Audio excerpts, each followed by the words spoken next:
Hello student, welcome to my YouTube channel study time.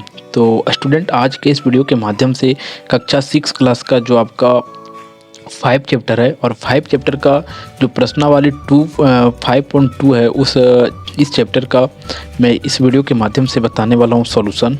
तो आप video को ध्यान से और वीडियो को लास्ट तक देखिएगा। और आपसे एक रिक्वेस्ट है कि अगर आप इसका प्रश्नावली 1.1 और बेसिक का वीडियो देखना चाहते हैं तो वीडियो के डिस्क्रिप्शन में लिंक दिया गया है और वहां से आप देख सकते हैं। तो चलिए सॉल्व करता हूं मैं। जो इसका फर्स्ट प्रश्न है उसे आप समझिएगा। कहा जाता है निम्नलिखित में मतलब जो भी है 4/5 4/9 को संख्या रेखा पर निरूपित कीजिए। तो संख्या रेखा पर आप अगर निरूपित करना नहीं जानते हैं तो आप ध्यान से देखिएगा, संख्या रेखा पर निरूपित करना आप सीख जाएंगे। ठीक है, सबसे पहले समझिए, जो भी संख्या होता है वो 1 और 0 के बीच में चलता है। ठीक है, जैसे देखिए कैसे समझिएगा। जैसे 4/9 है, ठीक है, 4/9 है, आगे आता है 5/9 आता है। जैसे जो इसका हर है, हर उसका समान चलते जाएगा।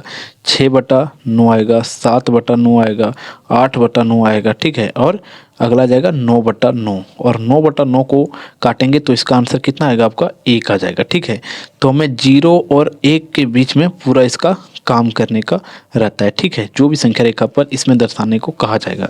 तो समझिए, जैसे संख्या रेखा सबसे पहले मैं आपके सामने एक लेता हूँ। यहाँ संख्या रेखा मैंने लिया। ठीक है, संख्या रेखा लिया।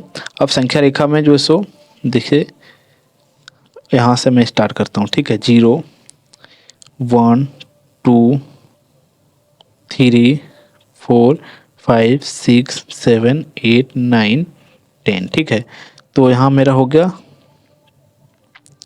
0/9, 0/9, 1/9,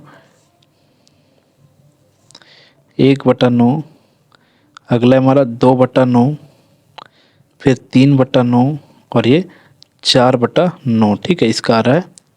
और ये हमारा 5/9 और 6/9, फिर है 7/9, 8/9 और 9/9।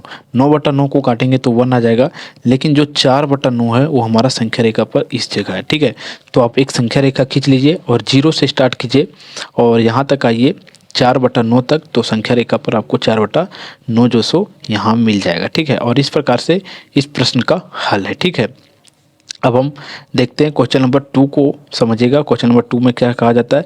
कहा जाता है कि 0/7, 1/7 और 2/7 और 5/7 और 7/7 को संख्या रेखा पर दर्शाइए। देखिए, कुछ नहीं करना, इसी प्रकार आपको एक संख्या रेखा लेना है। जैसे यहाँ मैंने संख्या रेखा लिया था अभी। और देखिए, संख्या रेखा को लेने के बाद यहाँ से आप स्टार्ट कीजिए 0 से। 0 1 2 3 4 5 6 7 8 9। ठीक है, तो देखिए ये हमारा 0/7 हो गया सबसे पहले, फिर 1/7, 2/7, 3/7, 4/7 और 5/7 और 6/7 और 7/7। ठीक है, हमारा यहीं तक था। तो 7/7 हमारा यहाँ हो गया। और फिर हमारा क्या था, 5/7 था। फिर 5/7 के बाद 2/7 था और 1/7 और यहाँ 0/7। तो इसे पॉइंट लिख देते हैं, A B C और ये हमारा हो जाएगा D और E। आप इसे लिख सकते हैं कि बिंदु इस तरह से लिख दीजिएगा कि बिंदु, देखिए लिखिएगा बिंदु A B C D और E 0/7, 1/7 और 2/5, 2/7 और 5/7 और 7/7 को संख्या रेखा पर दर्शाता है। संख्या रेखा आप इस प्रकार बना के वहाँ जो सो आपको दर्शा देना है। ठीक है, तो आप समझ चुके होंगे कि कैसे संख्या रेखा पर मैंने 0/7, 1/7 को दर्शाया। क्वेश्चन ईजी है। अगर आप संख्या रेखा पर पहले से दर्शाना, निरूपित करना जानते होंगे तो कहीं भी आपको दिक्कत नहीं होगा। ठीक है, अब अगला प्रश्न पूछा जाता है आपके सामने, 3rd नंबर का क्वेश्चन, कि किन्हीं दो संख्याओं के बीच की दूरी को आप कितने भागों में विभाजित कर सकते हैं।